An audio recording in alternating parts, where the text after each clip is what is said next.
Hello everyone, welcome to another video. Today I will be going over my entire sketching process. Yippee! Today I will be sketching Vox Akuma from Nijisanji Ien. I don't know, let's get started I guess. Okay, so first to start, I will be talking about canvas information because that stuff is very important. We're starting off with very helpful art tip. Woohoo! Okay.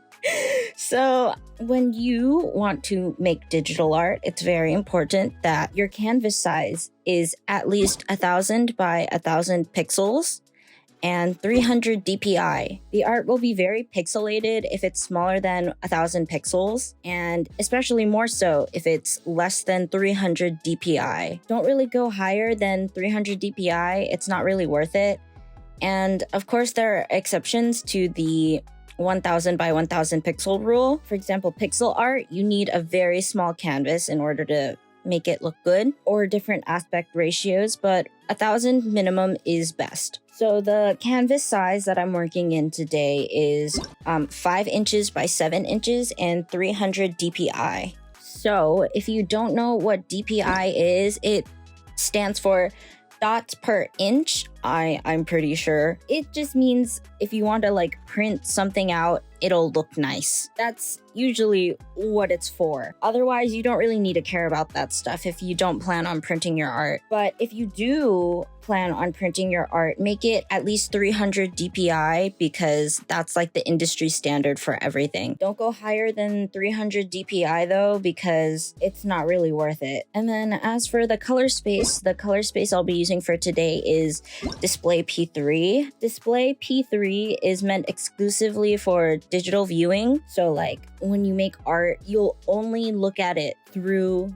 a screen. So like from your phone, from your tablet, from your TV, from your Samsung smart fridge, from your laptop, from yeah, okay? It just makes the colors look the best. Always choose Display P3 or something adjacent unless you're going to turn it into a print. Display P3 is obviously not meant for printing, but in my past experience, printing with Display P3 turns out okay, but you know, make sure to experiment. So for the background color, the canvas color is a grayish cream color, so it's easier on the eyes compared to like the pure white that canvases always start out with. Most artists choose like a gray. Some do different colors, like some artists who work in like exclusively pastel colors will like choose a pastel color background so the colors all look nice. I personally like the grayish cream because it looks like a piece of paper, kind of.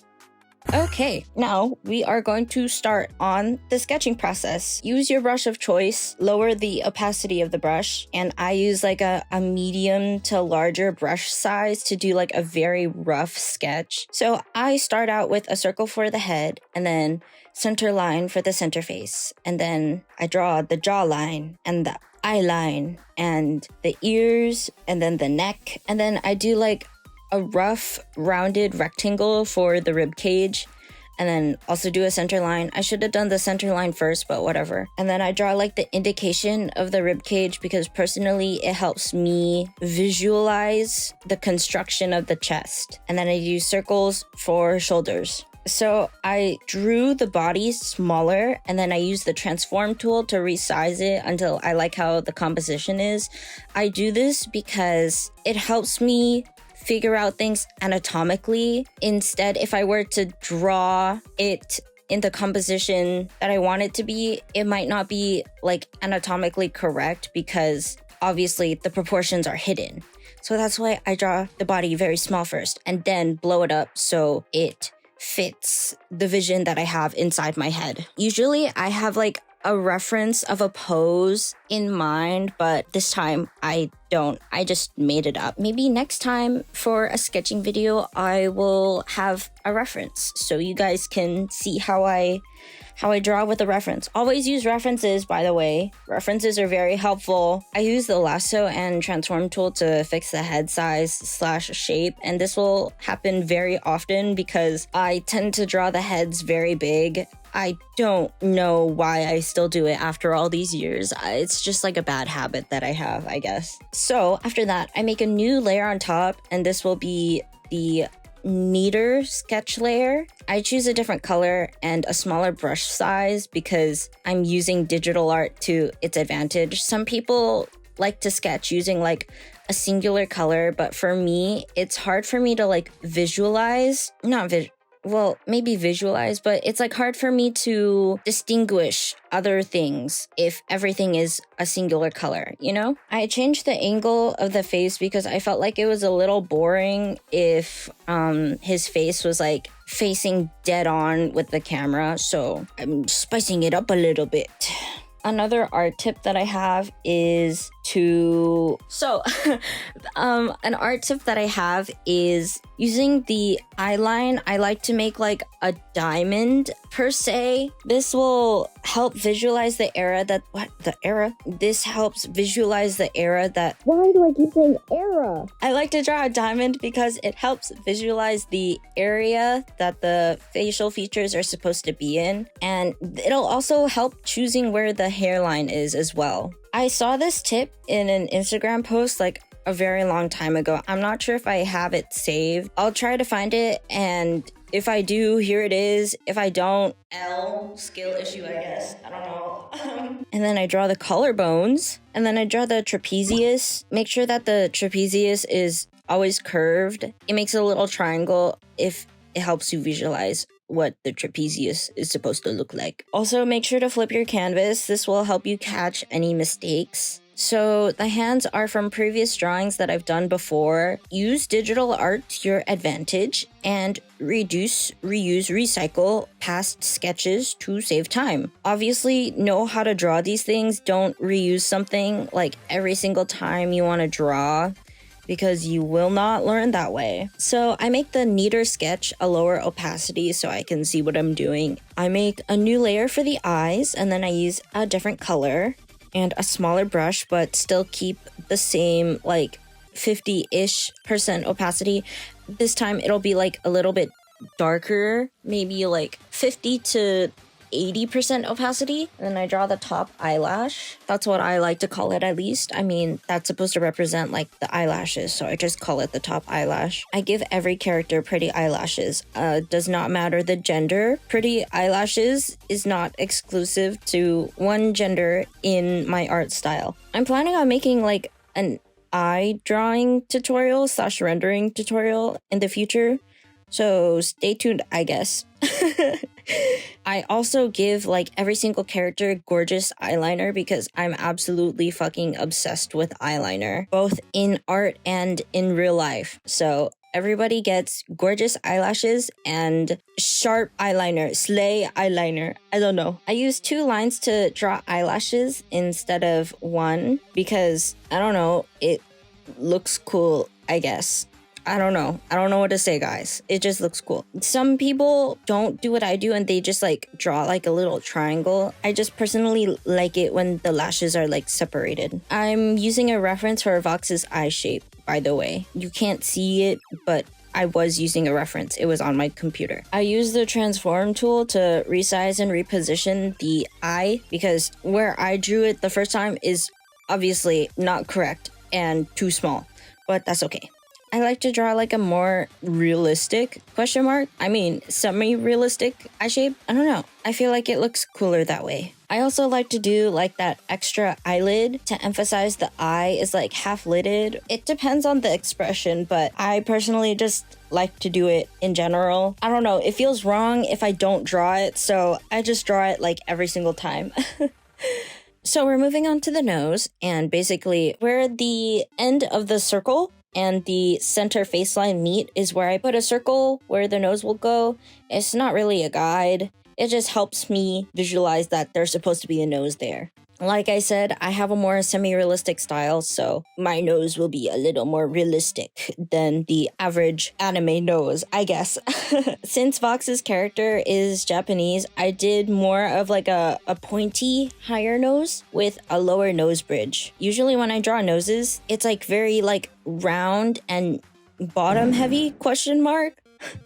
Because I just basically draw my nose. So that's why my noses look more like round and like more button-like, I guess. So after I draw the nose, I drew the eyebrow. I make a new layer under the eyelashes layer. This is separate for the eyelashes for a reason, and you'll find out later. So back to the eyelash layer, I copy absolutely everything and I horizontal flip it, and then I use distort to change the angle. Beginners do this thing where the eye is like flat, which makes the face look wrong. Remember that your head is round, so your eye is also round. Your eye doesn't do that in real life. That's why you have to change the angle of it a little. Since the face is turned to the right side of the eye should be quote unquote shorter because the face is curved, and that part of the eye isn't visible compared to the left eye. Don't make the size of the eye smaller though. The eyes should remain the same size vertically.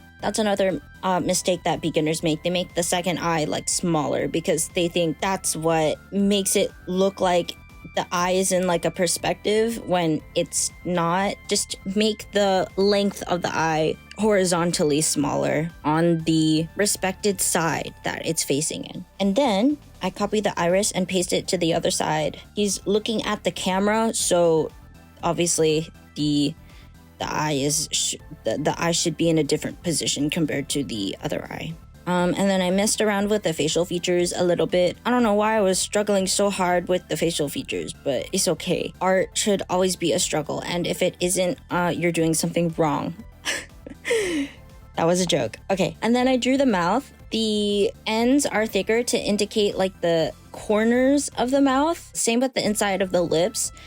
Personally, I like to draw lips with two separate lines, which is why the inside of the lips are like thicker, so it indicates like the inner lip. What?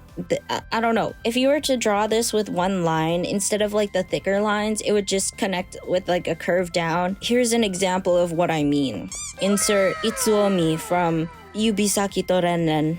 I don't know why, but I keep remembering it as Tsubasa and not 𝘀𝑐𝒰𝒃. I don't know why. Okay, anyways, the left side of the lip should be longer than the right side. It's like the same reason for the eyes, so the right side of the lip would be shorter because your face is curved, so that side is less visible. I hated how everything looked. I felt like the head looked wrong or like weird. I don't know. So I had to like mess around to fix it using like the liquify tool and like the transform tool and stuff like that.